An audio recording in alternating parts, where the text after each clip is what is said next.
first topic here. So, for our listeners that have been catching up with us over the last couple of weeks, we did a episode where we talked about the Final Fantasy VII Reddit leak. And the way we framed it was there were some things in the leak that we felt made us question it, but there was a lot of very interesting ideas in the leak. Probably some of the biggest ones were that it was going to be 2 games, that there was going to be a demo at E3, that Aerith, when she kicks the can, that's when the first game's going to end. And there's a whole bunch of things. You guys can go look it up or go check that episode out. But there were some things in there such as it was going to be open world and they were using Unreal Engine. And we've been told by some people that we know that are into end game development that traditionally Unreal Engine's not really used for open world games. It's not that it can't be. It's just a AAA studio probably wouldn't go that route. So we had some doubts, and it's come out that this was actually an entire hoax. Surprise. And the way We've all been bamboozled. The way it came out, it was kind of interesting. I thought the story was that the guy deleted his account, but I guess he didn't. And the Reddit mods asked him to prove that he actually worked at Square Enix, show us something. So he said, okay, I'll send you a paycheck. So he sent a paycheck to them. It was a scanned paycheck. It looked legit, but it had an address in the corner for Square Enix. They Googled that address. It didn't exist. And then in the right-hand corner, it said an address that was in Alabama, but the Square Enix address was in California. And then they started researching it more, and apparently this check was part of a check scam from 2015, and he just found the image online and photoshopped it. So they confronted him about it, and he, at that point, he knew the jig was up, so he just said, yeah, I did it. I just made the whole thing up. And they asked him why, and essentially he just said, because I got hundreds and millions and thousands of views from all, even like major gaming websites, and it took me like 30 or 40 minutes of research to make this. You guys are ridiculous. And, you know, I felt kind of like, cause I was kind of on the trail. I was on the bandwagon. Like when we were going through it, I was like, man, if this is real, this would be sick. 2 games, not 3 games or 4 games. But I guess it just goes to show you have to be really careful when you're looking at rumors and leaks, and just kind of, if you're going to look at it at all, try to examine it from, would this be interesting or would this be a good way to make the game? But, you know, you can't give your hopes up. Yeah, because there's definitely some big red flags in that leak. Yeah. They go away from me, but. Yeah. Yeah, I mean, I don't mean to toot my own horn, but, you know, I kind of called this out from the beginning. I'm like, yeah, this has got to be fake. Well, you all should see our private messages on Discord. Like, we're constantly like, we'll share stuff, and like Eric, right out the gate, just like, this isn't real on almost everything. He's very, very. Yes. He's not very gullible. Take everything with a large grain of salt. Yeah. I always say to myself, if it's not coming out of the developer's mouth themselves, there is a lot of room for doubt. Right.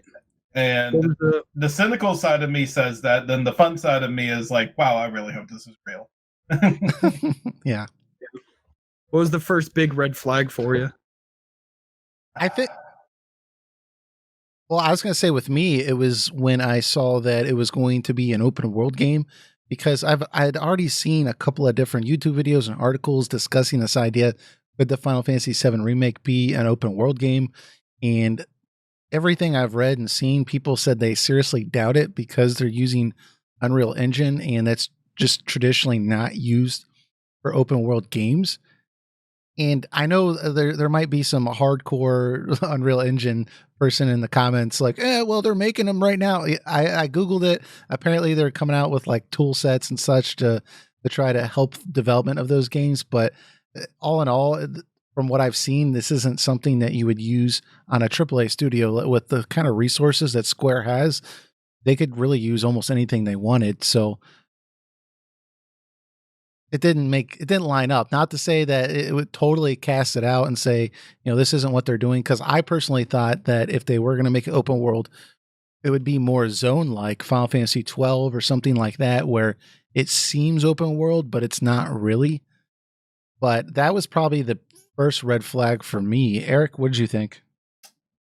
just in general, everything on the list just sounded too good. Like, especially with the record with Square Enix lately, particularly their Final Fantasy department. It just like everything, just the way it just sounded out. It just sounds like the perfect remake for something like this. And I'm telling myself, there's no way that they just nailed every little aspect that people were hoping for out of this game. Like, there's obviously going to be forms of compromises in this remake, and we kind of have to accept that it's a reimagining more than a remake. So a lot of stuff's going to be omitted, a lot of stuff is going to be added in, and because of that, like, everything sounded like it was just like a straight remake of Final Fantasy VII with the addition of like 2 episodes. Right, so I'm telling myself, this is just too good to be true. Like, this is like telling people exactly what they want, and that's not the Square Enix way. Yeah. Please be excited. Well, Square Enix, they just have this ability of taking fan feedback and then implementing it in the most jackassery fashion. So with Final Fantasy 15, because we're talking about Final Fantasy, oh boy, they got all this feedback about, oh, why can't we control the other characters? So they added that in there, but then they put it on a skill tree that you have to earn to be able to control Ignis. And then when you can control them, it's not like your characters are strategically placed around the map and like, oh, okay, Ignis is over there, let me switch over to him. No, like, when you switch to him, like, Ignis just like magically appears where Noctis was, and they like trade places. And I'm like, why would you do that? Like, that actually, I feel like you had to like sit down and say, like, what's something they don't expect, you know? So when it comes to Square Enix, what's that? Let's just do an avatar swap, not actually implement anything different in the gameplay. Yeah. We're going to change the character model. Like, you did the most ridiculous thing. Like, yeah. Or I don't know. Or people complained initially before the game came out. Oh, can we drive the car? No, we can't drive. Okay, fine. You can drive the car. Well, then you can't go off the road.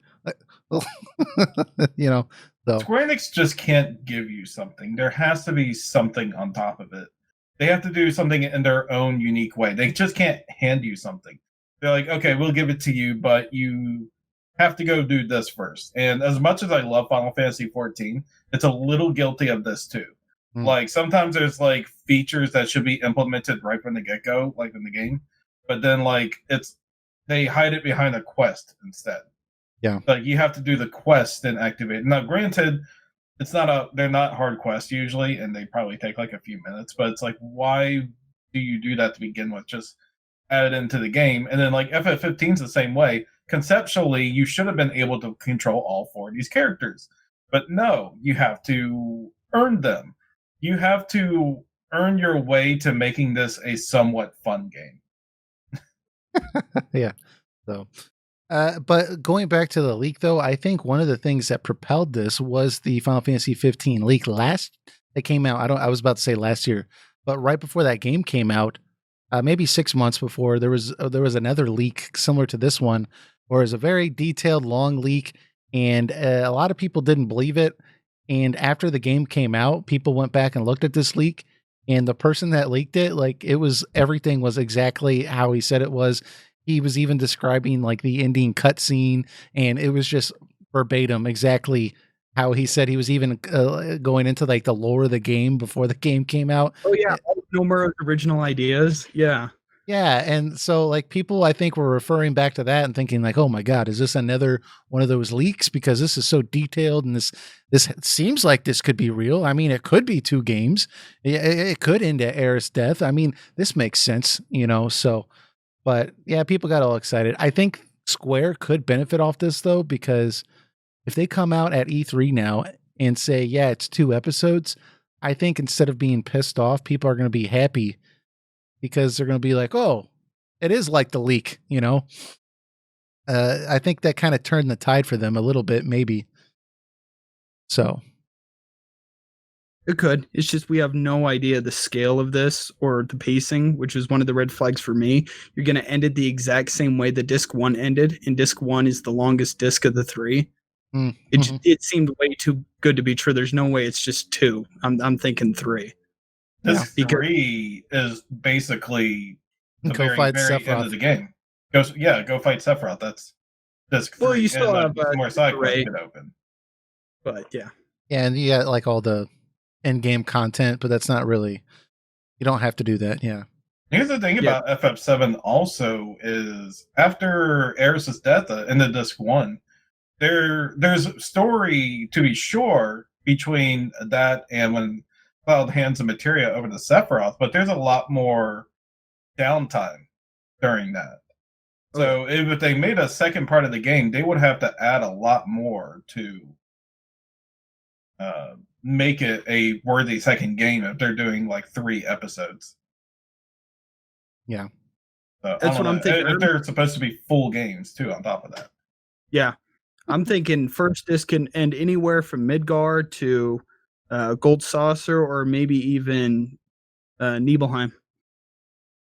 We just have no idea. It could be one of those. I think ending at Midgar could be Junyun.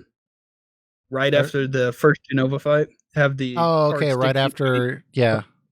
That could be a good spot. That's kind of where I was thinking too.